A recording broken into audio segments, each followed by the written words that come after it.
যেই বাচ্চাটা মা এবং বাবার মাঝখানে ঘুমাইবার কথা ওইটা মাদ্রাসার ফ্লোরে ঘুমায়। উদ্দেশ্য একটাই, দুনিয়া কামানো না, আল্লাহর কালামের হেফাজত করা। স্বামী স্ত্রী দুইজন মিলে যে পরামর্শ করছেন, 5টার মধ্যে একটারে দিয়া কোরআন হেফাজত করে আল্লাহ কিছু তো দিব।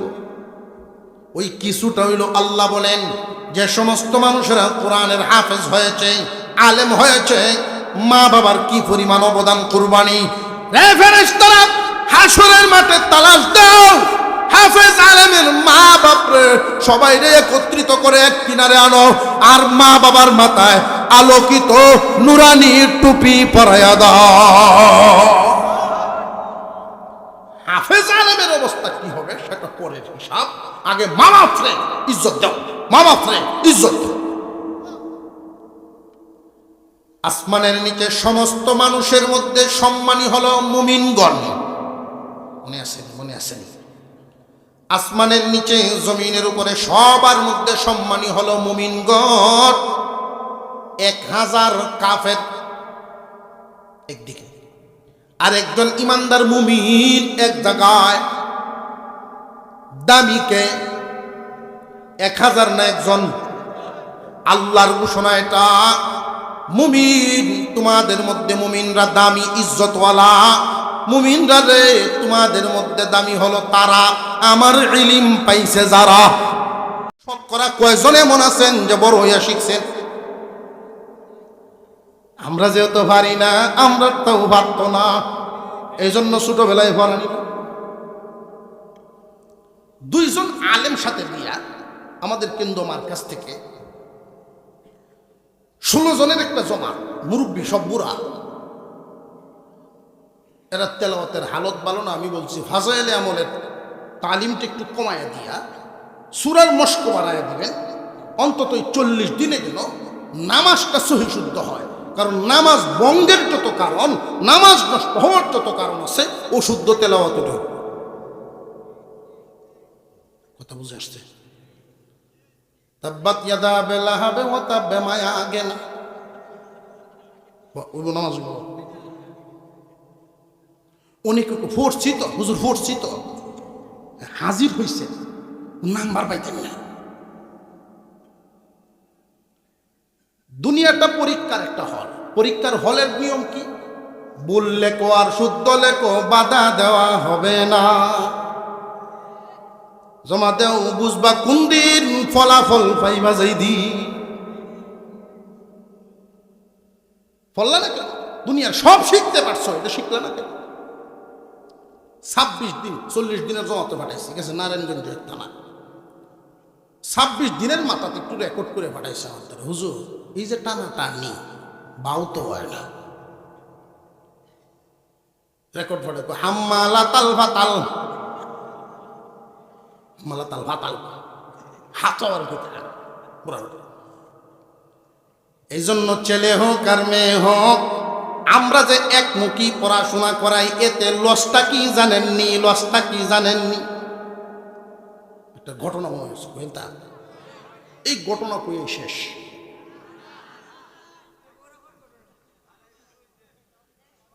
এলাকার বিরাট বড় একজন ধনী মানুষ, গিরস, বড় গিরস। আল্লাহ তারে সন্তান দিছেন 2 ছেলে। ছেলে একটা দেখতে খুব সুন্দর, 8 বছর বয়স থেকে চিরুনি রাখে বহে। বাপ সাপটাই অন্যরকম। বাপে হেঁটে দেখিয়া কয় না, আমার ফুত আল্লাহ একটা দিছে। আর আরেকটা হইছে, এটা নাক সাপ করতে পারে না, টান মারি গুচ্চালা। যাক, এখন বেটা নিয়ত করছে, যাক এটা যখন একটু বেগ করলেন, যা যায় এটার তাহলে মাদ্রাসাত। আর এটার বাপ সাপটা ঠিক আছে, দিছে স্কুল। পয়সার তোর অভাব নাই, বড় বিরস মানুষ। একজন রে মাদ্রাসাত পড়াইতেছে, আর একটারে দিছে স্কুল লাইনে, ডাক্তার বানাই। হিসাব কি সঠিক করছে না বেল লাগাইছে? সঠিক হইল তখন 2টারে মাদ্রাসাত দিত যদি একসাথে। এরপরে নিতা 3 বছর পড়ায় নিতা। আমরা এই জায়গা কিন্তু প্রত্যেকেই ভুল করতেছি, এই ভুলটা করা যাবে না। সন্তান বিরাট ঠকাইলেন, বিরাট ঠকাইলেন, 1 আরা জমিন দিলেন, 5 আল জমিন দিলেন, এতে সন্তানের চাহিদা পূরণ হবে না। যদি কোরআন শিক্ষা দিতেন, নুরানি পড়ায়া দিতেন, যেই চাহিদাটা পূরণ হবে। কারণ দুনিয়ার সম্পদ তো স্থায়ী নয়, মুমিনের আসল ঠিকানা তো হলো জান্নাত। আখিরাত কামানটাই আপনি নষ্ট করে দিবেন। আমরা আমাদের সন্তানের কোন জায়গাটায় মাইর দিতেছে দেখেন। একজন হাফেজ হইছে, আলেম হইছে, আর একজন ডাক্তার হইছে। এরা যে পড়াশোনা দিছিন তখন তো ওই গিরস কিন্তু জোয়ান আছিল। জোয়ান বয়সের রক্ত মেজাজ আর বুড়া হইলে রক্ত মেজাজ কিছু বেশ কম আছে না নাই? যখন উনি বুড়া হইছেন, হজ করে আইছেন, নামাজ পড়েন, আলেমদের সাথে চলাফেরা করেন, এখন তিনি গুনগুন করে বিবির দ্বারা বইয়া বইয়া ভান খায় আর কয়, বিবি রে বুঝতে পারি নাই হিসাবে ভেস লাগাইছি। কিতা কইলাম হিসাবে ভেস লাগাইছো, ভেসটা কিতা লাগাইছো? কই এই দুঃখ কই কারে? সারা দেশের মানুষ মানে আমারে, সারা দেশের মানুষ মানে আমারে, আমার দুঃখ কই কারে? ঈদের সময় যখন 2 ফুট বাড়িতে গিয়ে, তখন তো বাপ হাজি সাহেব মানুষ, আগের রক্ত তো আর নাই। আগেই ভূত যখন চিরুনিতে আশ্রাই তো বাপের খুব ভালো লাগতো। কারণ আমরা মুসলমান এমন আছে, গান শুনলেও কান্দে, ওয়াজ শুনলেও কান্দে, গানেরও সৌতি, মসজিদেরও সৌতি, এমনও আছে না? না, এটি বেশরমা, কিশোর মা। আর জোরে যদি শরম থাকতো তাহলে কইল আমি মসজিদ আইছি না, এটা সাইডে লই। যদি মসজিদে তোমার দায়িত্ব হয়েই যায় একজন মুমিন হিসাবে, আর জীবনে কোনোদিন ওই দিকে ফিরতা না। আল্লাহ তোমার একটা গুরুত্বপূর্ণ দায়িত্ব দিছে, এত ফজিলতপূর্ণ দায়িত্ব, যেই দায়িত্বটা দামি দামি মানুষ পালন করে গেছে, খানায় কাবার মুতল্লিগিরি করে গেছেন, চাবি বহন করে গেছে, আর আল্লাহর ঘরের এই জিম্মাদারি তুমি পাইছো। বিবেক থাকলে আর এই দিকে তুমি ফিরতা না। হাজি সাহেব কয় এই দুঃখ কই কারে? সারা দেশের মানুষ মানে আমারে। ঈদের সময় যখন তারা বাড়িতে আসেন, আলেম ফুতের চলাফেরা একরকম, ডাক্তারের চলাফেরা আরেক রকম। ডাক্তার মাঝে মাঝে সকালে যখন ফজরের সময় হাওয়া লাগাইতো, ওঠে কুকুরের ভার দিয়ে ঘুরে, হাফের দিয়ে ঘুরে। হাজি সাহেব কিচ্ছু কইতারে না, খালি দাঁত কামড়ায়, কি ভুল ডাক, কি ভুল ডাক। সরাসরি বাপে ভূতেরে ডাক দেয় না, নামাজ হয় ভূতেরে ডাক দেয়, নাতিরা রে কয় দেখো তোর বাপরে দাদা ডাকতেছে নামাজ হয়। তো ফুতে কবর খুঁয়ে দেয়, যা পরাম নেব, জানি নামাজ। ডাক্তার হইছে নামাজ জানে না। আর যারা মোটামুটি একটু সচেতন, কারণ এরা তো মেধাবী হয়, ডাক্তার ইঞ্জিনিয়ার মেধাবী, শিখে ঠিক বাংলা ভরা ভরে শিখে, মায়া আগে না।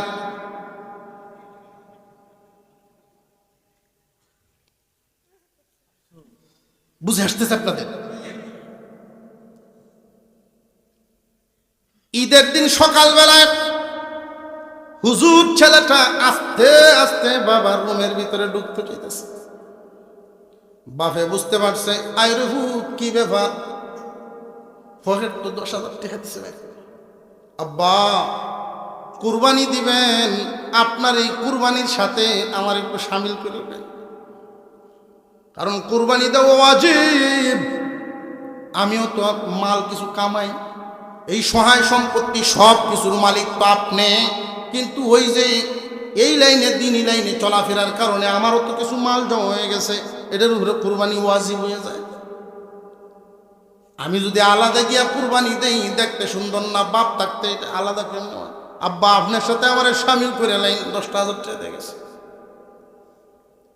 তো ডাক্তার ভূতের পয়সা কিন্তু কম না, হুজুরের চাইতে 20 গুণ বেশি।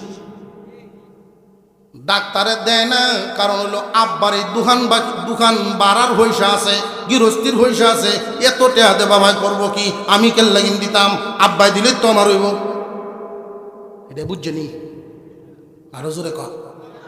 হ্যাঁ, মনে হচ্ছে গুস্তু কাওন, হ্যাঁ কি কুরবানি হইব না সামিল তাহার দরকার আছে?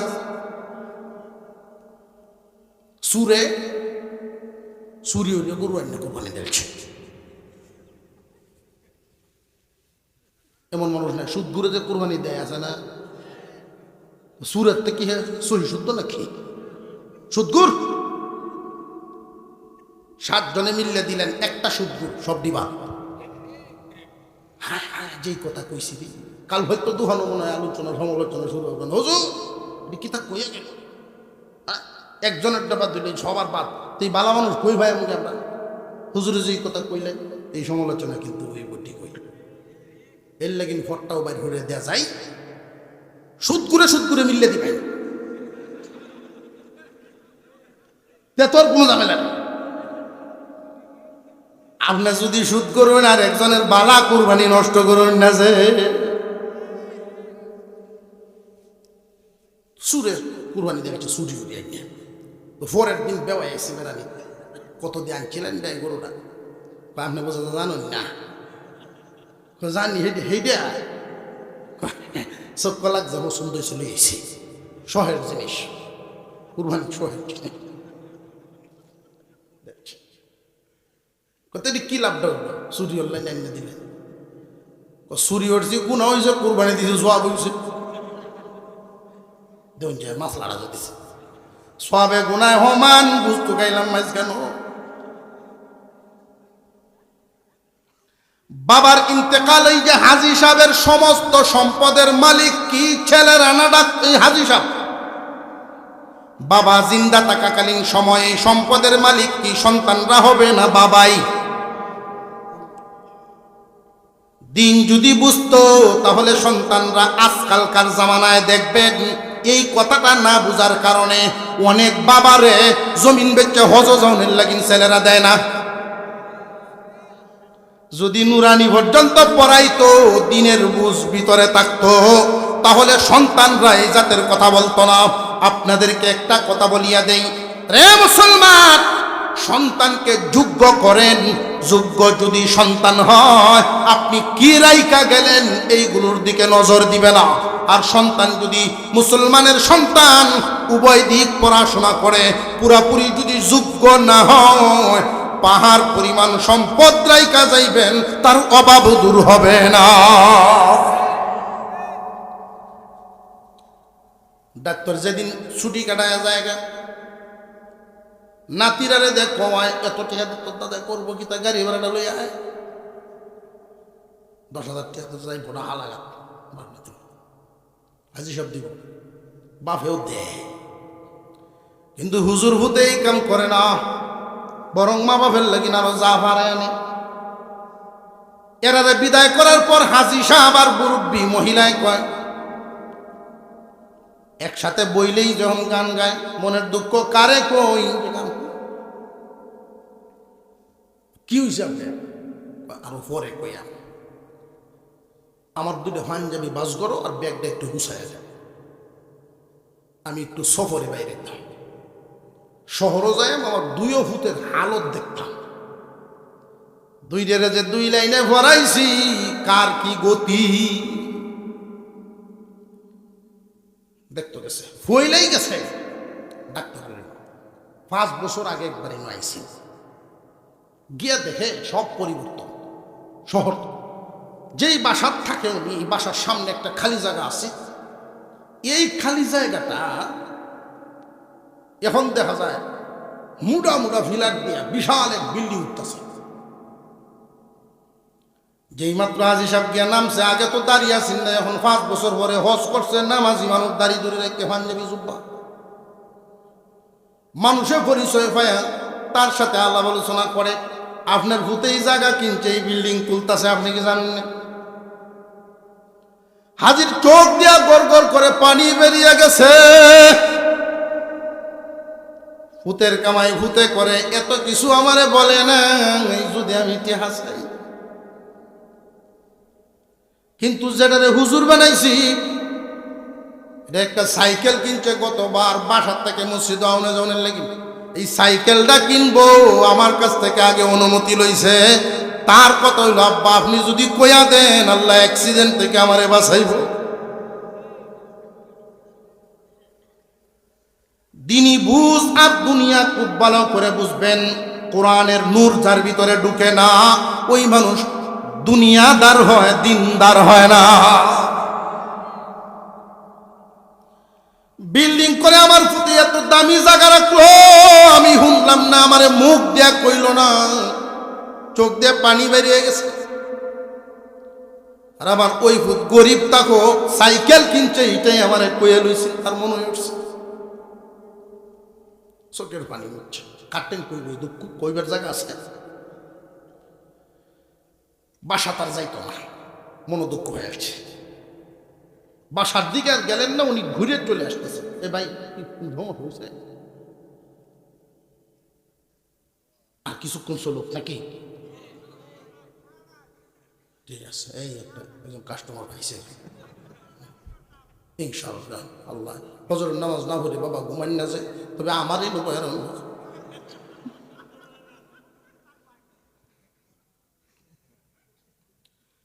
উনি ঘুরিয়ে আয়া পড়তেছে, মানুষের বাসার যেতেন না, তারা আছে আমার সুরভূতির মসজিদুল আন্দব। এমনি দেখা যায় ওনার যে চেম্বার, ওই চেম্বারটাও পাশেই, ডাক্তারের চেম্বারও পাশেই। ছেলের সাথে আর সাক্ষাৎ গিয়ে করছে না, তবে একটা গন্ডগোল দেখা যায়। গন্ডগোল হইল, এক বুড়া বেটা খুব চেতে আইতেছে, ডাক্তার এটা করায় নাচবা কই আইতেছে। এখন ফুত যেমন ফুত হাজির সাহেবকে আগ পাইছে, ছাতি দিয়ে দেন সামনে তো ধরছে। কি তো হয়েছে শুনি এমনি হয়। দেখো আমি খেত বন্ধক দিতে আনি হয়েছি, ওয়াজ মুস সব কিছু বেটার মনে দুঃখ হইতেছে। খেত বন্ধক দিলে হয়েছে, ডাক্তার চাইছি, কিন্তু কাম না কিতা করছে আমার ভ্যাকসিনেশনটা দেখবেন। আমি ওষুধ আনতাম গেছি, ভের মিশে কয় এটা কিতা লেখছে, 100 বস্তা সিমেন্ট একটা হইলে দিন 3 বার।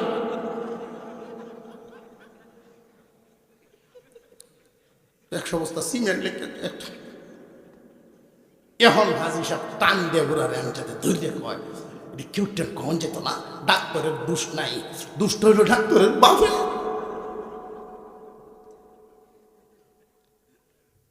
ডাক্তারের বাপের সুশিক্ষা দিতে পারে নাই, কারণে দুনিয়া এর মাথা। এই যে বিল্ডিংটা বানাইতেছে ডাক্তারে বিল্ডিং বানাইতেছে, যে সময় আপনারা দেখছেন এই সময় কেউ কি হুন দিছেননি? না হুন না, বাইরের থেকে কইছে একজন 100 বস্তা সিমেন্ট ফাটাইতো, বিল্ডিংও ফাটাইতো। এইটা এনে লিখেছে উষ্ণায়। এরা যদি আগের দিন শিখাইতো, পরে যদি ডাক্তার বানাইতো, কষাই হইল না, মানুষের সেবক হইল। সন্তানকে ডাক্তার বানাবেন, ইঞ্জিনিয়ার বানাবেন, অসুবিধা নাই। কিন্তু প্রথমে ছেলে হোক আর মেয়ে হোক, একটা হোক আর 10টা হোক, প্রথমে হইল নুরানি প্রাথমিক শিক্ষা। এটা কি আমার হুজুরের কথা না রাসূলের কথা? তলাবুল ইলমি ফারিদাতুন আলা কুল্লি মুসলিম। সমস্ত মুসলমান নর নারীর উপরে ইলম হাসিল করা ফরজ।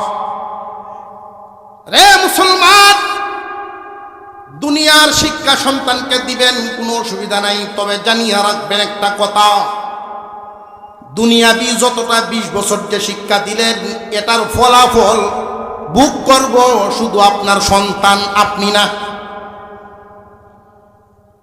মনোযোগ এদিকে মনোযোগ।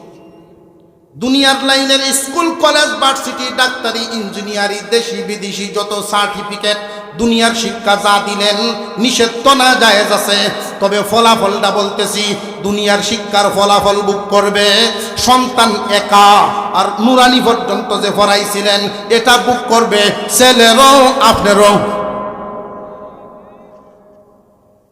এতটুকুন যে পড়ায়া দিলেন, এটা কি শুধু ছেলে ভাইব না বাবায়ও ভাইব?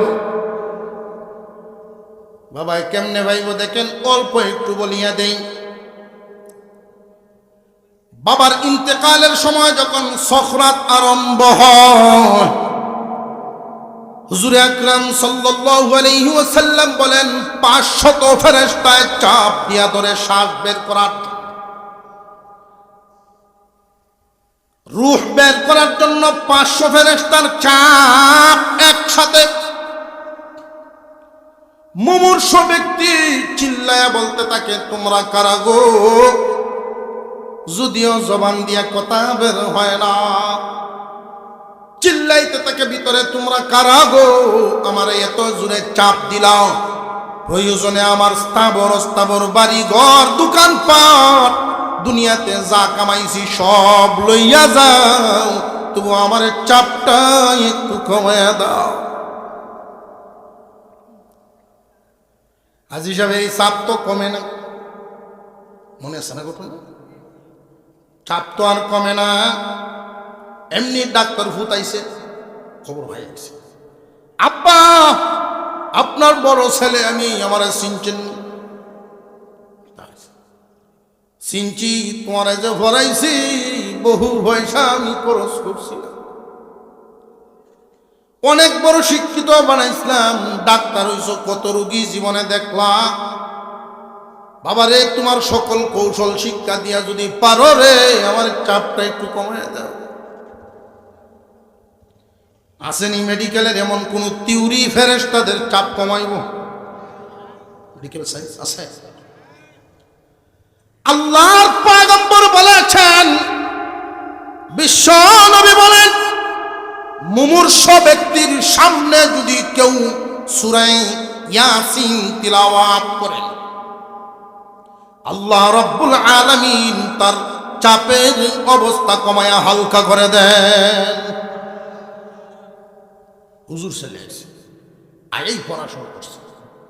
বিসমিল্লাহির রহমানির রহিম, ইয়াসিন ওয়াল কুরআনিল হাকীম। আল্লাহ পাক রব্বুল আলামিন ডাক দিয়া বলেন, ফেরেশতারা, তোমাদের কানে কি আমার কালামের আওয়াজ পৌঁছায় নাই? এখনো যদি চাপটা না ছাড়ে, আমার কালামের ইজ্জত রক্ষা হবে না। সূরা ইয়াসিন যে দেখে পড়ে, এই পড়াটা তো বড় আলেম হয়ে পড়ন লাগবে এমন না, নুরানি পর্যন্ত, ছেলে হোক আর মেয়ে হোক, এদেরকে যদি পড়ায় রাখেন, আপনার মেয়েটা যদি নুরানি পর্যন্ত পড়া থাকেন, আব্বার মুমূর্ষ অবস্থায় পাশে বসে সূরা ইয়াসিন তিলাওয়াত করবে, মরার শাস্তিটা হালকা হয়ে আল্লাহ আসান করে দেবে। এই শিক্ষার যে ফলাফলটা শুধু কি ছাত্র পাইল না মা বাবাও পাইল? শুধু জিহুতে পাইল না মা বাবাও? জানাজার নামাজ যদি সন্তান পড়ায় দেয়, মা বাবার জানাজার নামাজ যদি সন্তান পড়ায়, লাশ সামনে নিয়ে চোখের সামনে বেসে ওঠে, কি পরিমাণ আদর করত। ডিম সিদ্ধ দিয়া ক্লাসে যাওয়ার আগেই বের করে দিত, বাবা কালি ফেটে যাইস নাই, ডিম দেখা। মাদ্রাসা যাওয়ার সময় আব্বা যদি দুধে 1000, মা লুকায়া রান্না করে নিয়ে আরো 600 দিয়া দিত, কুড়া বেচার ঠেক দিয়ে। এই দৃশ্য যখন স্মরণ হয়, লাশ সামনে রাইখা চোখের পানি আর রাখতে পারে না। আল্লাহ জিজ্ঞাসা করেন ফেরেশতারা, রে ইমাম কেন কান্দে?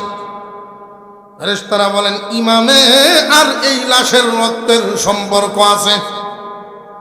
আল্লাহ ঘোষণা দেন, ইমামতি করার এই যোগ্য সন্তান যে বানাইল, কোরআন শিখাইছে, এই পরিমাণ বিদ্যা ইলম শিখাইল যে লাশ সামনে নিয়ে জানাজার তাকবীর দেওয়ার জন্য দাঁড়িয়েছে, সন্তানের জানাজা নসিব হয় এমন শিক্ষা, এমন ইলম যেহেতু শিক্ষা দিয়েছে, আমি এই মুদ্দার 80 বছরের গুনাহ তার চোখের পানিটা নাকের ডগায় আসার আগেই মাফ করে দিলাম।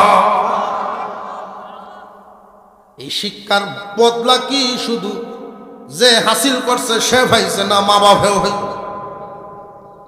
কিয়ামতের কঠিন ময়দানের হালত হলো যারা কোরআন পড়াইল, কোরআন পড়নেওয়ালা যে পড়ছে তার হালত যদি আমল খারাপ হয় আসামি, কিন্তু তার মা বাবার ব্যাপারে আল্লাহর রাসূল বলেন কোরআনের হাফেজ আলেমের অবস্থা হবে এমন, আল্লাহ পাক ঘোষণা করবেন ফেরেশতারা রে হাসরের মাঠে খুঁজে খুঁজে বের করো যারা কোরআন পড়াইতো, কোরআনের ব্যাখ্যা শিখায়া আলেম বানাইতো।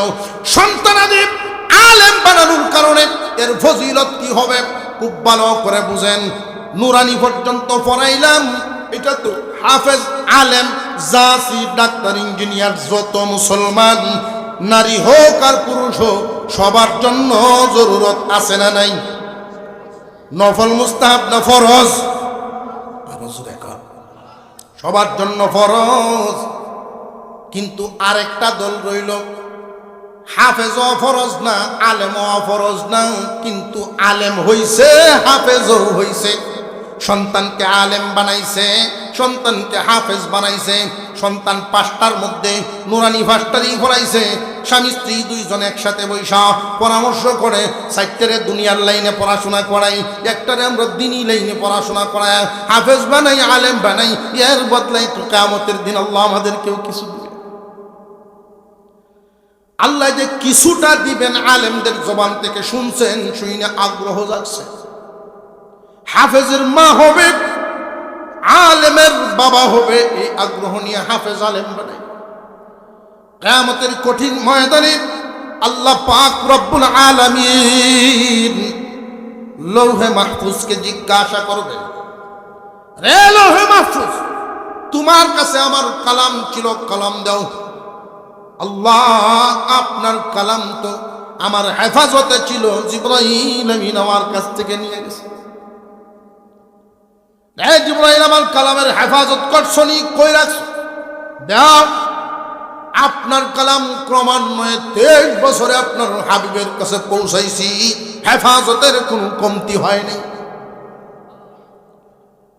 হাবিব আমার কালাম কই? হেফাজত করছেন নি। কিয়ামতের দিন আল্লাহর সামনে আপনার আমার পয়গম্বর বলবেন, প্রভু গো আপনার এই কালামের হেফাজতের জন্য উহুদের ময়দানে দান শহীদ করেছি, তায়েফের ময়দানে রক্ত জড়িয়েছি, আপনার এই কালামের হেফাজতের জন্য আমার কষ্টে গড়া সাহাবীরা গলা কেটে শহীদ হয়েছে। যে আমার কালাম কি নিয়ে আসছেন নাকি এখন দেন জানি নাই, আমার কাছে রাখি নাই। আপনার কালাম আমার উম্মতের হেফাজতের জিম্মাদারি দিয়েছি। আপনার উম্মত কি আমার কালামের হেফাজত করছে? আমার কালামের হেফাজত করতে পারছে নাকি? আপনার আমার পয়গম্বর আল্লাহর কাছে দরখাস্ত জানাবেন, ও প্রভু আমার উম্মতকে ডেকে ডেকে এইভাবে জিগায়েন না। আমার উম্মত আখিরি জামানার উম্মত, আমার উম্মতকে এইভাবে জিগায়েন না তারা কি আপনার কালামের হেফাজত সঠিকভাবে করতে পারছে কিনা। বরং মেহেরবানি করে আপনার কালামকেই জিজ্ঞাসা করেন আমার উম্মত কালামের হেফাজত করতে পারছে কিনা। কিয়ামতের কঠিন ময়দানে আল্লাহ পাক রব্বুল আলামিন তখন আল্লাহর কালামকে ডাক দিবেন। হাফেজে কোরআনগণের সিনার ভিতর থেকে আল্লাহর সামনে আল্লাহর কালাম একটা বডি আকৃতি নিয়ে মহান আল্লাহর সামনে দাঁড়াবে, আল্লাহর সাথে কথা বলতে থাকবে। শেষ উম্মতের আমার হেফাজত, তোমার হেফাজত করছে। কেমনে করছে? যে আমাকে যেন কেউ নষ্ট করতে না পারে, আমাকে যেন কেউ বদলাইতে না পারে, একটা জের জবরের পরিবর্তন যেন কেউ করতে না পারে। আপনার হাবিবের একদল উম্মত আমারে মুখস্থ করে কলিজার ভিতরে লুকাইছে। আল্লাহু আকবার বলেন, আল্লাহু আকবার বলেন।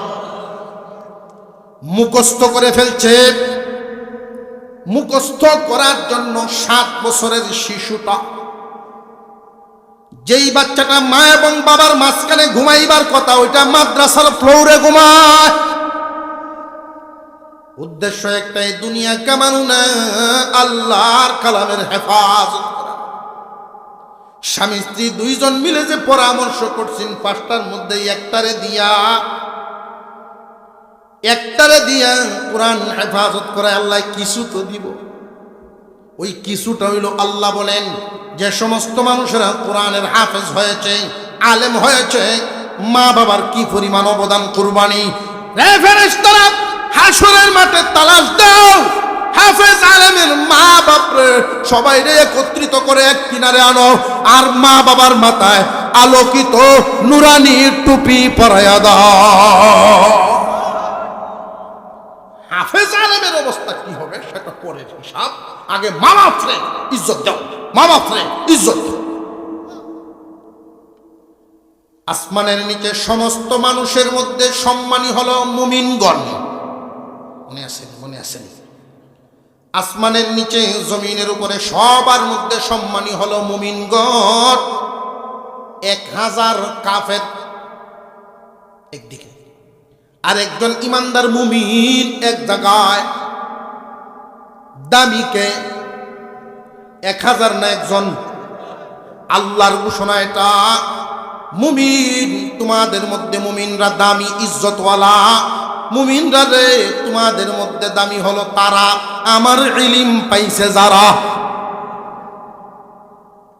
হাসরের মাঠে ইলম পাইছে যারা, তাদের মান মর্যাদাটা কি হবে? বিভিন্ন হাদিসের মধ্যে ঘোষণা আছে। এক হাদিসে আছে, কোরআনের হাফেজ যারা হবে এদেরকে আল্লাহ পারমিশন দিবেন, অর্ডার দিয়ে দিবেন।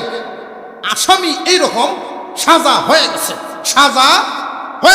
রায় হয়ে গেছে, 1 কোটি বছর, 5 কোটি বছর এরকম রায় হওয়া সাজাপ্রাপ্ত আসামি, এইরকম 10 জনের পক্ষে সুপারিশ গ্রহণ করা হবে একজন কোরআনুল হাফেজের জবান। সাজাপ্রাপ্ত আসামি। বাংলাদেশের একটা সংবিধানে দেখবেন, মানব রচিত সংবিধান, ফাঁসির আসামিও যদি হয়, বাংলাদেশে একটা পদ আছে, উনি যদি চান ইচ্ছা করলে ফাঁসির আসামির সাজা মাপ আছে না নাই? সাজাপ্রাপ্ত আসামি এদের ব্যাপারে যদি হাফেজ কয়, আল্লাহ উনি আমার বড় ভাই আছে, উনি আমার মামা আছে, উনি আমার চাচা আছে, আল্লাহ মাফ করে। এইরকম 10 জন সাজাপ্রাপ্ত আসামিকে আল্লাহ জাহান্নাম থেকে মুক্তি দিয়ে জান্নাত দেবেন। আলেমদের ব্যাপারে সংখ্যা উল্লেখ করা হয়নি, সংখ্যা উল্লেখ করা হয়নি। কেন জানেননি? আলেমদের মর্যাদা, মাপ, যোগ্যতা সবার কি সমান? আল্লাহ বলেছেন, ওয়াল্লাযীনা উতুল ইলমা দারাজাত। আসমানের নিচে জমিনের উপরে সমস্ত মানুষের মধ্যে মুমিনদের ইজ্জত সম্মান বাড়ায়া দিলাম, আর এই মুমিনদের মধ্যে আলেমদের মর্যাদা বাড়ায়া দিলাম। মর্যাদা তো বাড়ানোর জিনিস, ইজ্জত মর্যাদা বাড়ানোর জিনিস বাড়াইবেন কে? দিছেন কে? মর্যাদা যে বাড়াইবেন, এই আলো যেমন 25 পাওয়ারের একরকম, 30 পাওয়ারের আরেক রকম আলো বাড়তে থাকে। ইলিমের সাথে সম্পর্ক, আমলের সাথে সম্পর্ক। যার ইলিম এবং আমল যত, মর্যাদা তার হবে তত। ইলিম এবং আমল যত, মর্যাদা তার হবে তত। এইভাবে যার যেই পরিমাণ মর্যাদা এই পরিমাণ সুপারিশ, যেই পরিমাণ মর্যাদা এই পরিমাণ সুপারিশ। এমনকি কোনো আলেমের জবান থেকে উম্মতে মুহাম্মাদের জন্য এই পরিমাণ সুপারিশ গ্রহণ করা হবে। একটা দুম্বার গায়ে যেই পরিমাণ পশম হয়, এই পরিমাণ ব্যক্তির ব্যাপারে সাজাপ্রাপ্ত আসামির পক্ষে একজন আলেমের সুপারিশ গ্রহণ করা হবে। হাদিস তো করেন না, আলেমরা সুপারিশ করতে হবে, হাদিস তো করেন না। সকল হাদিস কি আমরা জানি? বড় বড় হুজুররা থাকলে হাদিস পাওয়া যায়। তুমি একটু শোনাই দিও। قال النبي صلى الله عليه وسلم يشفع يوم القيامة ثلاثة। কিয়ামতের দিন 3 দল মানুষের সুপারিশ গ্রহণযোগ্য হবে। আল আম্বিয়া, নবীগণ, সুম্মাল উলামা, আলেমগণ, সুম্মা শুহাদা, শহীদগণ। এই যে শব্দগুলো ব্যবহার হইল, আল আম্বিয়া, সুম্মাল উলামা, সুম্মা শুহাদা। এই যে শহীদ আর আলেমদের যে সিরিয়ালটা দেখছেন, নবীগণ বুঝলাম সবার আগে, এরপরে সিরিয়াল আলেমদের, এরপরে শহীদদের। প্রশ্ন জাগে, হুজুর জীবন দিল কিন্তু সিরিয়ালে পিছে কেন? প্রশ্ন জাগে না জাগে? মুহাদ্দিসিনে কেরাম ব্যাখ্যা করেছেন, আল্লাহর পয়গম্বর শব্দটা পিছে না নিয়ে আগে আলেমদের শব্দ আনলেন। কারণ হলো একজন শহীদ দিনের জন্য, ইসলামকে টিকায় রাখার জন্য নিজের জান দিয়া শহীদ হয়ে জান্নাতি হয়েছেন। একজন আলেম এই দুনিয়ার জমিনে জিন্দা থাকেন যতদিন, ইসলামের জন্য, ইসলামকে টিকায় রাখার জন্য এই দুনিয়াতে যতদিন থাকেন, হাজার হাজার জাহান্নামীকে জান্নাতের রাস্তা দেখাইছেন। একজন শহীদ ইসলামের পক্ষে লড়তে গিয়া একা শহীদ হইছেন, ইসলামের পক্ষে শাহাদাত বরণ করে একা জান্নাতি হয়েছেন। কিন্তু একজন আলেম একা জান্নাতি হন না, তার অবদানে হাজার হাজার মানুষ জান্নাতের রাস্তা পায়। তিনটা স্তর। মুমিন মুসলমানদের অবস্থা হলো, মাদ্রাসায় পড়লো না, শুধু দুনিয়া পড়ল, ইমান লইয়া মরবে ঠিক, কিন্তু সফল হতে পারবে না। এরপরের যে স্তরটা খুব ভালো করে বুঝেন, ছেলে হোক আর মেয়ে হোক মাদ্রাসায় পড়াইতেই হবে, ছেলে হোক আর মেয়ে হোক। কি পরিমাণ? নুরানি ক্লাস পর্যন্ত, মনে থাকবো ইনশাল্লাহ, নুরানি লেভেল পর্যন্ত পড়াইতে রাজি আছে। যার জয়টা সন্তান, ওইটাই তো। কারা কারা রাজি একটু হাত তুলে দেখান তো, আল্লাহ কবুল করো। আরো জোরে কন। ময় মুরব্বী যারা সাদা হয়েছে দাঁড়িয়ে মনে মনে করতেছে, হুজুর তো তুলছে আবুদুরদের কথা, হলে এই বয়স আর করতো কি তৈব, নাতি নাত করতো আছে, আছে না নাই? এগুলো রান্নি করতে করো, মনে থাকবো তো ইনশাল্লাহ। ছেলে হোক আর মেয়ে হোক নুরানি পর্যন্ত পড়ান, এরপরে অন্য লাইনে নেই। তকদির যদি ভালো হয়, আকল যদি সুবুদ্ধি উদয় হয়, তাহলে হাফেজ বানান, আলেম বানান, ঠকবেন না। আখিরাত তো আপনি ধনী ধনী হবেন। আল্লাহ পাক আমাদেরকে আমলের তৌফিক দেন, বলুন আমিন। আমি আপনাদের কাছে দরখাস্ত করি 2-5 মিনিট সময়, মাদ্রাসার অনেক চাহিদা আপনাদের সামনে পেশ করা হয়েছে। এই সময়